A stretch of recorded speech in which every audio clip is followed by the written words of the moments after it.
नमस्कार मंडळी. मी विनायक सूर्यकांत निवळकर. येत्या शनिवारी म्हणजेच दिनांक 24 जानेवारी 2026 दुपारी 2:05 आमच्या विहान थिएटर्स निर्मित निलेश जाधव लिखित आणि दिग्दर्शित कबंद ही मराठी शॉर्ट फिल्म आपल्या सर्वांसाठी प्रसारित होत आहे. आपल्याला ही शॉर्ट फिल्म पाहायची असेल तर आजच विहान थिएटर या आमच्या यूट्यूब चॅनलला सबस्क्राईब करा. शॉर्ट फिल्म पाहिल्यानंतर आपल्या लोकांचा प्रतिसाद येणे हा पण खूप आमच्यासाठी महत्त्वाचा आहे. तेव्हा ही शॉर्ट फिल्म पाहून झाल्यानंतर आपल्या प्रतिक्रिया तुम्ही कमेंटच्या माध्यमातून आमच्यापर्यंत पोहोचवू शकता. सोबत आमची शॉर्ट फिल्म आवडल्यास ती तुम्ही लाईकही करा आणि तुमच्या नातेवाईक मित्रमंडळी यांच्यापर्यंत पोहोचवण्यासाठी ती शेअर सुद्धा करा, जेणेकरून अधिकाधिक लोकांपर्यंत ही आमची शॉर्ट फिल्म पोहोचेल. आता या शॉर्ट फिल्मचा पडद्यामागची कथा आणि प्रवास कसा घडला याबद्दल आपण बोलणार आहोत. पण त्याआधी ह्या शॉर्ट फिल्म पर्यंत पोहोचण्यासाठी माझ्या आयुष्यामध्ये पडद्यामागची कथा काय घडली इथून आपण सुरुवात करू. माझ्या आयुष्यातली ही पहिली शॉर्ट फिल्म आहे आणि गेले 6-7 वर्ष या कलाक्षेत्राच्या माध्यमामध्ये हळूहळू माझा एक प्रवास सुरू आहे. मी मराठी नाटक, हिंदी चित्रपट, मराठी चित्रपट हे आवर्जून थिएटरमध्येच पाहत आलेलो आहे आणि 2000 सालापासून त्याआधी म्हणजे मी साधारण 8वी-9वीला असेल तेव्हापासून अनेक मराठी सिरियल्स, खूप चांगले आर्टिस्ट म्हणजे तेव्हाचे भरत जाधव, केदार शिंदे, सिद्धार्थ जाधव, पॅडी कांबळे वगैरे यांच्या मालिका सिरियल्स तेव्हा यायच्या, तर त्या मी आवर्जून बघायचो. आणि मला माझ्यामधला अभिनेता तेव्हा कधी जाणवलाच नाही. म्हणजे मी शालेय स्तरावर पण कधी नाटकामध्ये भाग घेतला नाही किंवा इतरही काही सांस्कृतिक कार्यक्रम असतील त्याच्यामध्ये कधी भाग घेतला नाही. हा पण छोट्या मोठ्या अशा कधीतरी जे नॅचरली यायचं की छोट्या मोठ्या नकला वगैरे मी करायचो. पण असं अभिनेता वगैरे माझ्यामध्ये आहे असं मला कधीच जाणवलं नाही. पण नेहमीच जशी जशी वर्ष मी मोठा होत गेलो तशी मी साधारण कॉलेजमध्ये जेव्हा गेलो 11वी-12वीच्या दरम्यान, तेव्हा नाटक आणि चित्रपट बघण्याची जी माझी ओढ होती ना, ती एक वेगळीच ओढ होती. 2002 साली जेव्हा सही रे सही नाटक आलं, ते मी थिएटरला पाहिलं आणि काय भन्नाट प्रयोग होता. आणि त्यापासून एक प्रेरणा निर्माण झाली की नाही, आपल्याला पण यार स्टेजवर असं काहीतरी करायला पाहिजे. त्यानंतर मी भरपूर नाटकं पाहिली, अनेक चित्रपट पाहिले आणि पण असं कधी वाटलं नाही की मी ह्या अभिनय क्षेत्रामध्ये काम करेन. कारण तो काळ एक माझा संघर्षाचा होता. शिक्षण, त्याच्यानंतर घरचं वातावरणच असं होतं की अ, आपल्याला नोकरीच करायची आहे. एक चांगलं शिक्षण घ्यायचं म्हणून मी ITIमध्ये शिकलो. इलेक्ट्रिशियनचा कोर्स केला आणि त्यानंतर संघर्ष करत करतच मी डिप्लोमाचं पण शिक्षण पूर्ण केलं. पुढे मला विद्युत क्षेत्रामध्ये नोकरीही लागली. आज मी महाराष्ट्र राज्य शासनाच्या विद्युत क्षेत्रामध्ये, विद्युत वितरण क्षेत्रामध्ये कामाला आहे, ज्याला आपण महावितरण नावाने ओळखतो. पण जेव्हा मी ही कंपनी जॉइन केली त्यावेळी त्या ठिकाणी असं सांस्कृतिक वातावरण वगैरे असं काही प्रकार नव्हताच. पुढे जाऊन चित्रपट आणि नाटकाची आवड तर मी जोपासत होतोच. पुढे जाऊन मोबाईलमध्ये जशी क्रांती होत गेली, तसे नवीन-नवीन ॲप्स येत गेले. त्याच्यापैकी आपल्या सर्वांना माहिती असेल की TikTokचं एक ॲप होतं. त्या ॲप एकदा मी ट्राय केलं आणि मी माझे व्हिडिओज बनवायला चालू केले. तर त्याच्यामध्ये मोस्टली मी अशोक सराफ सर म्हणजे आपले लाडके अशोक मामा यांच्या संवादावर मी खूप व्हिडिओ बनवले. आणि ते व्हिडिओ बनवता बनवता माझ्या असं लक्षात आलं की यार हे आपल्याला जमतंय. म्हणजे कुठेतरी लोकांची जेव्हा मी व्हिडिओ करायचो आणि अपलोड करायचो तेव्हा लोकांना ते आवडायचे. म्हणून मी त्या गोष्टीमध्ये अजून इंटरेस्ट घ्यायला लागलो. मग एक कॉन्फिडन्स वाढला. मग त्यानंतर महावितरणचा जेव्हा आमचा पहिला कार्यक्रम, सांस्कृतिक कार्यक्रम, मनोरंजनाचा कार्यक्रम हा 2020ला झाला, तेव्हा पनवेलमधल्या वासुदेव बळवंत फडके या नाट्यगृहामध्ये मी एक आमच्याच कर्मचाऱ्यांना घेऊन एक छोटीशी दैनंदिन आमच्या कामकाजावर एक थीम बसवली होती. एक 10 मिनिटाचा कार्यक्रम आम्ही बसवला होता. त्या कार्यक्रमाला लोकांचा प्रचंड प्रतिसाद मिळाला. मला आठवतंय की आम्हाला स्टँडिंग ओवेशन त्या ठिकाणी मिळालं होतं आणि तो माझ्यासाठी बूस्ट होता. एक मोठं स्टेज आहे, मोठं थिएटर आहे आणि त्या थिएटरमध्ये आपण परफॉर्म करतोय. हे मी कधी इमॅजिनच केलं नव्हतं की हा एक दिवस माझ्या आयुष्यामध्ये येईल. तर तो मला वाटतं ती माझी बोलतात ना स्टेजचं पदार्पण तिकडे झालं, की तो खूप एक मोठा माझ्यासाठी बूस्ट होता. त्यानंतर महावितरणच्या नाट्य स्पर्धा होतात. मध्ये एक कोविडचा काळ गेला 2 वर्ष. त्याच्यानंतर महावितरणच्या नाट्य स्पर्धा लागल्या. अगोदरचा जो कॉन्फिडन्स होता किंवा आजूबाजूची माझी लोक होती ते मला बोलायचे, अरे तू जायला पाहिजे, तू करायला पाहिजे, ऑडिशन द्यायला पाहिजे.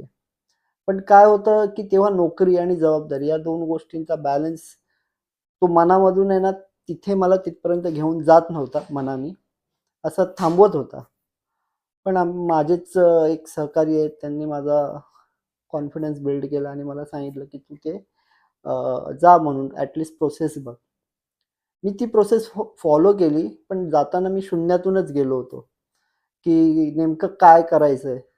तर ही जी नाटकाची प्रोसेस आहे, नाटक बसवलं कसं जातं किंवा काय नाटक घडण्यामागची प्रोसेस काय असते, हे फक्त समजून घ्यायचं आणि आपण फक्त आपलं इनपुट जे काय असेल ते द्यायचं.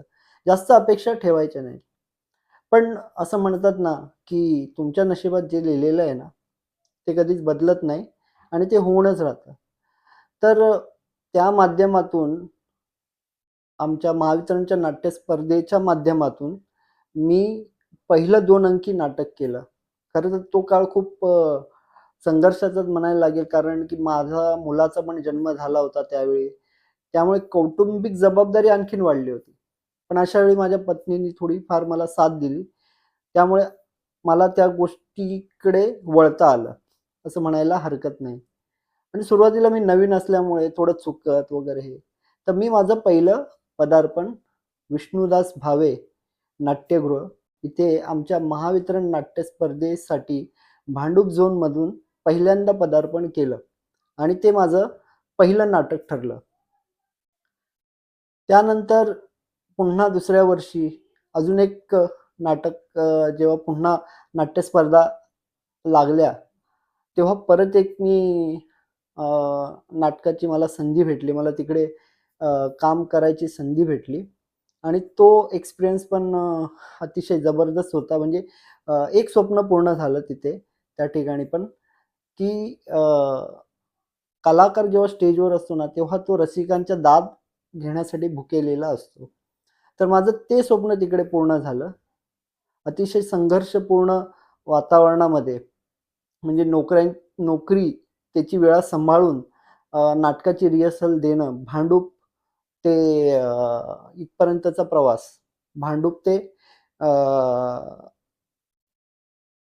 बेलापूर ते भांडूप असा जो प्रवास आहे माझा, तो रोज करायला लागायचा. त्या सगळ्याची कुठेतरी एक लिंक आहे, ती ह्या शॉर्ट फिल्मपर्यंत जाते.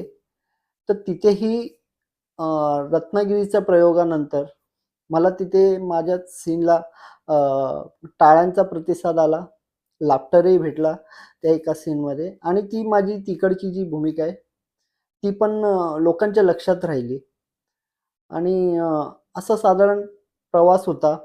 आणि त्या नाटकानंतर मला आमच्याच ग्रुपच्या माध्यमातून निलेश जाधव सरांचा रेफरन्स देण्यात आला आणि मी त्यांच्याशी फोनवर बोललो आणि त्यांनी मला भेटायला बोलवलं आमच्या दादरच्या प्रमोद महाजन गार्डनमध्ये. तर प्रमोद महाजन गार्डनमध्ये त्यांची भेट झाली. त्यांचा एक प्रोजेक्ट होता जो कामगार कल्याण मंडळासाठी ते नाटक बसवत होते. त्यांना बऱ्याचशा कॅरेक्टर्सची आवश्यकता होती आणि मी भेटलो त्यांना, कारण त्यांना भेटणं खूप महत्त्वाचं होतं. कारण मी पहिल्यांदा बाहेरचं नाटक करणार होतो, म्हणजे कंपनीशी सोडून बाहेरचं नाटक असं ते साधारण होतं आणि त्यांना भेटणं खूप महत्त्वाचं होतं. माझ्या मनातले काही डाऊट्स होते, ते सांगणं खूप आवश्यक होतं. तर झालं असं, त्यांची भेट झाली. त्यांनी मला त्यांच्या त्या नाटकाची कथा सगळं सांगितलं आणि ते नाटक होतं अवचिन्न. पण त्यांना मी सांगितलं, की मी फक्त 2 मिनिटाचं किंवा मला एक फक्त छोटीशीच एंट्री द्या, जेणेकरून मला माझी कामाच्या वेळा आणि रिहर्सल या दोघांचा बॅलन्स चांगल्या प्रकारे साधता येईल. याचं कारण हे आहे, की कारण मी अत्यावश्यक सेवेमध्ये असल्यामुळे मला तेवढं समजा रिहर्सल देणं जमलं नाही, शक्य झालं नाही. कारण पूर्वीच्या नाटकांमध्ये माझे रोल बऱ्यापैकी होते, बरेचसे सीन होते. पण ते कुठेतरी डोक्यात न ठेवता, की आपली रिक्वायरमेंट काय आहे? आपल्या कामाची रिक्वायरमेंट काय? याप्रमाणे त्यांना मी सांगितलं आणि ती त्यांनी मला म्हणजे मान्य केली आणि त्यांनी मला एक छोटीशी एंट्री त्याच्यामध्ये दिली. महत्त्वाचा भाग हा आहे, की भले 2 मिनिटाची एंट्री असेल, त्या 2 मिनिटाच्या एंट्रीमुळे मला पहिलं कामगार कल्याण मंडळाचं नाटक करायला मिळालं. सेकंड थिंग, कामगार कल्याण मंडळाचा प्रयोग झाला. त्याच्यानंतर साहित्य संगम मंदिर इथे माझा पहिला कमर्शियल प्रयोग त्यांच्या माध्यमातून घडला. खरं तर ही खूप एक कलाकार म्हणून खूप भाग्याची गोष्ट आहे, की साहित्य संघ गिरगाव म्हणजे त्याला काय म्हणू शकतो आपण, की रंगभूमीची पंढरी. तिथे अनेक दिग्गज आणि मराठी रंगभूमीचा खूप मोठा इतिहास लाभलेला आहे त्या नाट्यगृहाला. तर अशा ठिकाणी मी माझी कला सादर केली. ह्याचा अजूनही म्हणजे मला खूप अभिमान वाटतो आणि हा एक तो प्रवास आहे. त्यानंतर आम्ही एक शिवाजी मंदिरला सुद्धा त्या नाटकाचा प्रयोग केला. बरं, शिवाजी मंदिरमध्ये जे म्हणजे शिवाजी मंदिरला मी अनेक नाटकं बघितली. बाहेर पोस्टर्स लागलेले असतात. कारण दादरला मी वडाळ्यात राहणारा असल्यामुळे बरीचशी नाटकं मी शिवाजी मंदिर थिएटरलाच बघितली. बाहेर जे पोस्टर लागलेले असतात ना, मग ते राउंड मारताना असं वाटतं कधीतरी, यार आपला पण इथे पोस्टर लागेल नाटकाचा, आपलं पण नाव असेल. तर हे एक स्वप्न होतं. पण तेही स्वप्न विहान थिएटरच्या माध्यमातून आमचे जे निलेश जाधव सर आहेत, त्यांच्या माध्यमातून हे पूर्ण झालं आणि आम्ही आमचं सर्वांचं नाव त्या शिवाजी मंदिरच्या कलाकार लिस्टमध्ये बघितलं. आणि हे शिवाजी मंदिरचा प्रयोग झाल्यानंतर त्यांच्या डोक्यात एक शॉर्ट फिल्मची कन्सेप्ट होती. ती कन्सेप्ट आम्हा सगळ्यांना त्यांनी सांगितली, की मी असं-असं प्रोजेक्ट करतोय. आपण शॉर्ट फिल्म करतोय. याच्यामध्ये तुमचा असा-असा रोल असणार आहे. तर तिथून ह्या प्रोसेसची सुरुवात झाली. सुरुवातीला मला त्यांनी एक रोल दिला होता. माझं मुळामध्ये असं माझी काही एक्स्पेक्टेशन्स नसतात. समोरचा व्यक्ती जे आपल्याला देतोय जबाबदारी, ती आपण स्वीकारायची. सुरुवातीला त्यांनी मला एक रोल ऑफर केला होता. पण काही दिवसानंतर त्याची थोडी लेंथ मला जरी कमी वाटत असली, पण तरी पण बोललो ठीक आहे. त्यांनी सांगितलंय ना, आपण करूया. म्हणून त्या प्रोसेसला सुरुवात झाली. मी त्या कॅरेक्टरच्या दृष्टीने विचार करत होतो. पण काही दिवसांनी त्यांनी सांगितलं, "थोडं तुमच्याबाबत चेंज आहे." मी म्हटलं, "चेंज आहे? काय चेंज आहे?" "तर तुम्ही हा नाही, तर हा रोल करताय." म्हटलं, "ठीक आहे. तर हा बऱ्यापैकी रोल आहे तुमचा. आणि तुम्ही कराल. जेव्हा हा विश्वास समोरचा व्यक्ती दाखवतो ना, तेव्हा ऑटोमॅटिकली एक थोडा कॉन्फिडन्स पण वाढतो आणि समोरचा माणूस आपल्यावर एवढा ट्रस्ट करतोय, तर आपण त्याला आपण 100% दिलं पाहिजे.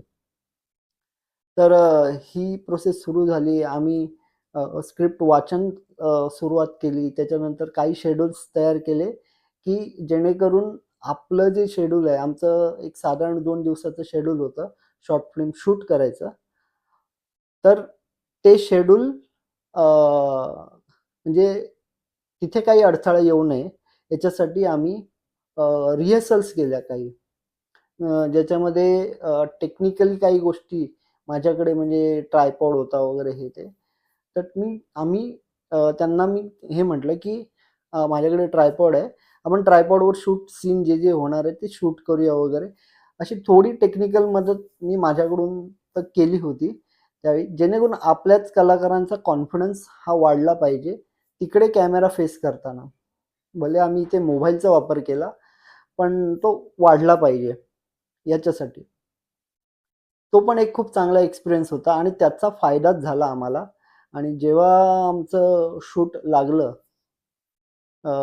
ॲक्चुअली आम्ही म्हणजे जिथे आमचं शूट लोकेशन होतं, ते आम्ही प्लॅन करून आम्ही सगळे जेव्हा निघालो आणि तिथे शूटिंग झालं, तेव्हाचा एक्सपिरियन्स खूपच अल्टिमेट एक्सपिरियन्स होता.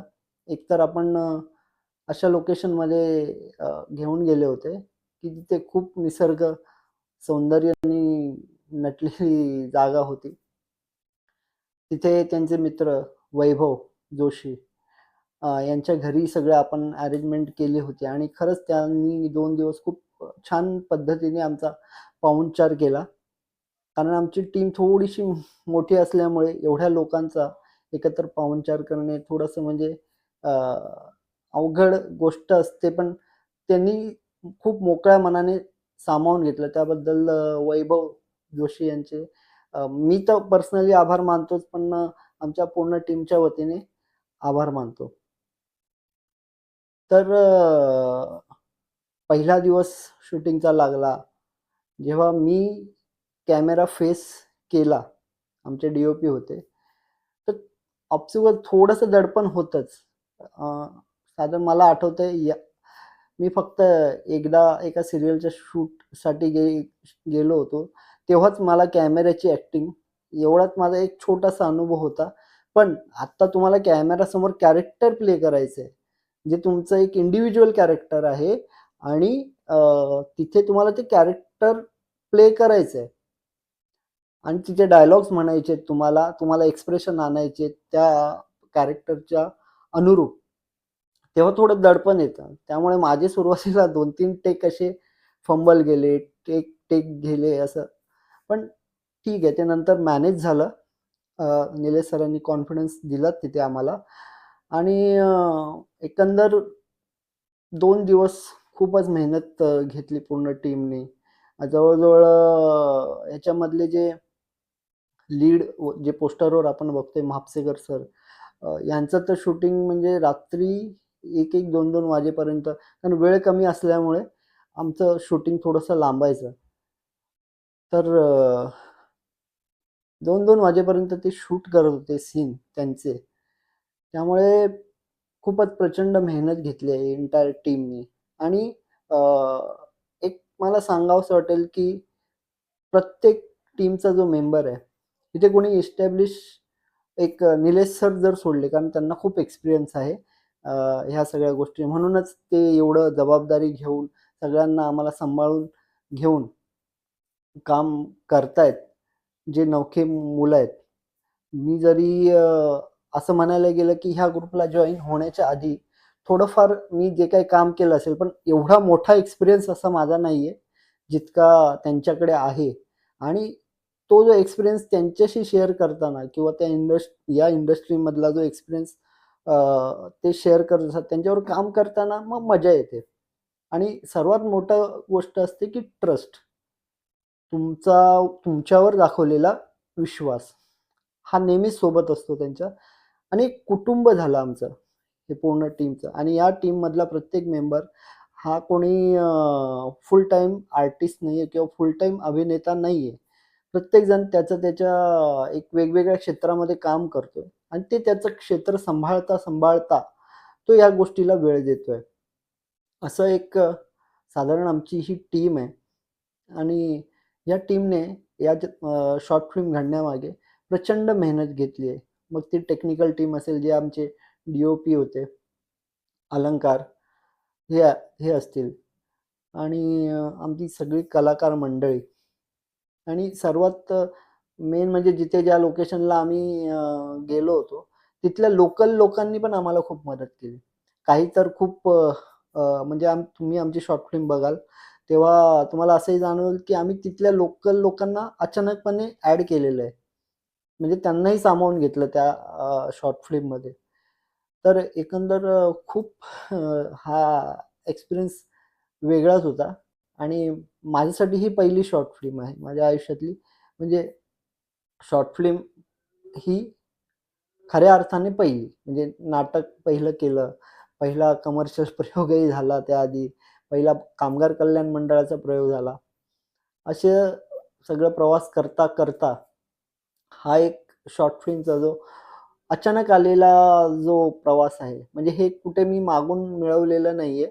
तर हा प्रवास घडत गेला कारण की मला असं वाटतं मी नेहमीच माझ्या कलेशी प्रामाणिक राहिलेलो आहे आणि प्रामाणिक प्रयत्न करतोय आणि प्रामाणिक प्रयत्नांना जर तुमच्या मेहनतीची जोड असेल ना, तर या गोष्टी साकारण्यासाठी योग्य माणसंही तुम्हाला भेटतातच.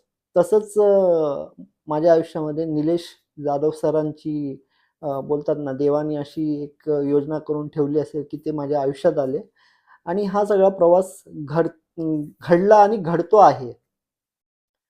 तर हे पण आहे आणि अनेक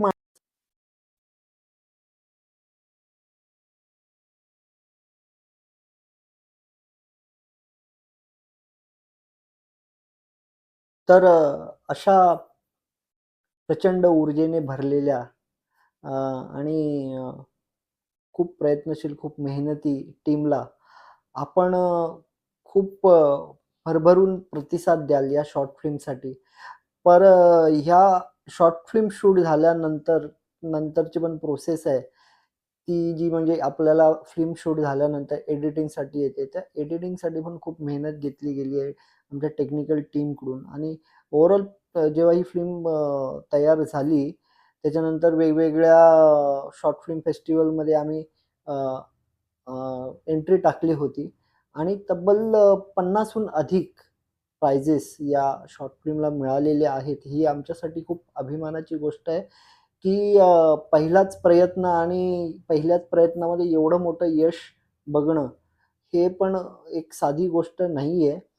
तर कुठेतरी म्हणजे जर एवढी नावाजली गेलेली आहे किंवा एवढं रिकमेंडेशन जर बाहेरच्या लोकांनी या शॉर्ट फिल्मला दिलेलं आहे, तर आपल्या लोकांचा भरभरून प्रतिसाद येणं हे एक बोलतात ना, की एक आशा निर्माण होते, की हां, आपली एक जे प्रॉडक्ट आहे, हे खूप चांगलं झालेलं तयार आहे आणि लोकांना हे प्रचंड आवडणार आहे आणि हे मी हमी घेत नाहीये, तर हे सिद्ध झालेलं आहे, की ह्या शॉर्ट फिल्मला जे बक्षिसं मिळालेली आहेत 50हून अधिक, त्याच्यातून हे अधोरेखित होतं, की कुठेतरी ही जी फिल्म आहे, ही वर्थ टू वॉच आहे. म्हणजे ही तुम्ही बघितलीच पाहिजे आणि आमच्या सगळ्यांचे जे प्रयत्न, मेहनत जी लागलेली आहे, खास करून निलेश सरांचे ह्याबद्दल ह्या शॉर्ट फिल्मबद्दल खूपच म्हणजे अटॅचमेंट आहे. कारण त्यांनी ही स्वतः लिहिलेली आहे, स्वतः दिग्दर्शित केलेली आहे